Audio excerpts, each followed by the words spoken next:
those of you with some knowledge in geology, let me put it like this. People who know geology have informed me that this is, of course, wonderful. It's mostly natural, but not quite. Linnaeus have actually built this. He had been moving the stones. And you can imagine what 18th century people thought. I mean, land, of course you improved land so you could farm it or use it for something. But Linnaeus moved rocks about to make it look pretty. And they couldn't understand what he was doing, but he wanted this. So this is partly man-made, mostly natural of course, but some of these rocks has been repositioned. And really his tenants thought he was absolutely mad. Moving something like this takes a bit of work. Yeah. And just doing it for, a little more to the left, that's fine. People couldn't understand that. Linnaeus built one botanical garden in the city. He actually rebuilt the old botanical garden. He did come up with this classification system. He needed somewhere to teach the system, so he built the park in the city.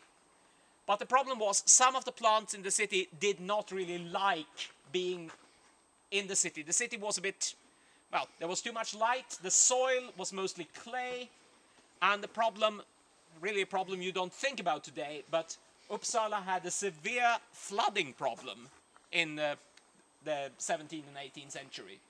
That's actually why the river have these very high stone-built banks today. Most people think it's a canal, if you see it to start with, but the reason why they built it up so high was that the water levels could be incredibly high, and large sections of the city could be flooded each spring. And that's why they built up the river like that. And that was after Linnaeus' days. So Linnaeus had the problem that his botanical garden could be flooded, perhaps once every third year or something like that. So he built a secondary garden, and that's the one you see in front of the house, and we can take a little look at that later on. The thing I want to tell you is that you should, under no circumstances, ask me about plants, stones, trees, animals, insects or birds, if you want an answer. I grew up outside Sweden. I have no idea. I don't even know the Swedish names of these things, so don't expect me to be able to say anything in English. But what about the berries up there? Does anyone know those berries? The red ones up there? I think it's mountain ash. What is it? Mountain ash. In Swedish they would be rönnbär, and that's as far as I can go.